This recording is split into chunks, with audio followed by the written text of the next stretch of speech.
factorial of n kan ti hi enge omzia ti toy te in sei kan tumanga factorial of n kan ti chu kan zia dan chu n factorial ti hi ni heng ho hi heti ang man na hi eng mo na zon na hian poimo na hi ran om vele khau thina factorial of n chu thil haran ilawa n factorial ti hian kan ziak thina chumi omzia chu continued product of first n natural number ti na ni chumi chu mizo trong chuan natural number n factorial ni chuan n chin natural number n chin product omzia chu n hi first n mo n hi lian ber ti na ni n hnuai natural number chu natural number kan ti te chu 1 2 3 4 kan ti ho kha ni a 4 hi alian ber ni se 4 hnuai ange omang 4 minus 1 tro 5 natural number lian ber min pek 18 ni ta se 18 hnuai ange omang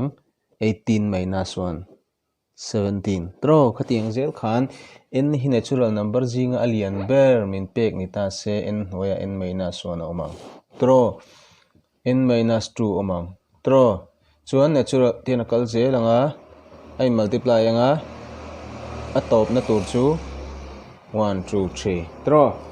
chu heng zong kan multiply chuak hi n factorial ti na chu ni chu omje chu continued product in multiply char of first n natural number tro chu entinan 3 factorial hi eng ti na nge kan ti chuan first 3 natural number puntir khom ti na natural number masaber pathum puntir khom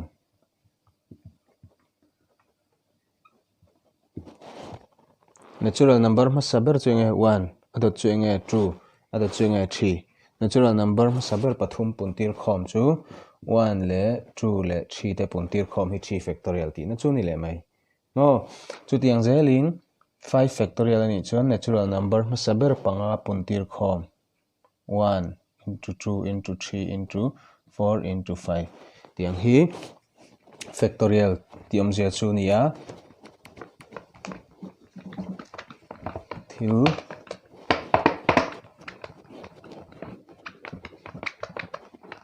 pakhat ka soibel du chu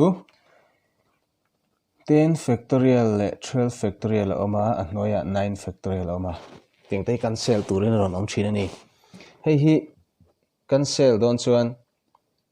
10 9 8 7 6 kan zia phei teu ngai ta 12 factorial po tiang kan zia phei teu ngai a kha kan ti thin ngai ni chu tiang ni lawin hei hi 10 factorial ania 10 factorial chu engtinge kan zia thei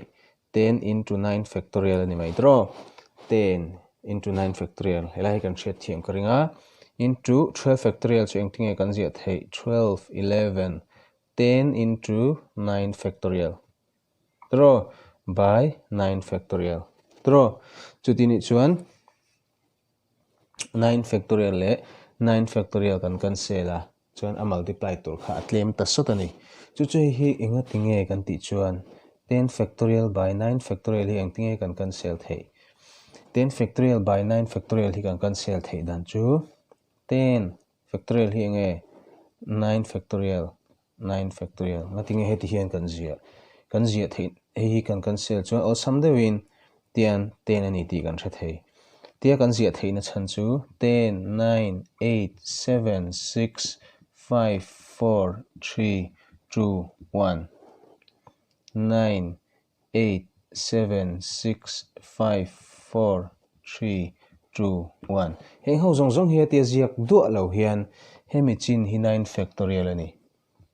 10 into 9 factorial chu tini chuan a hnuai po hi expand kher lovin 9 factorial ani mai tia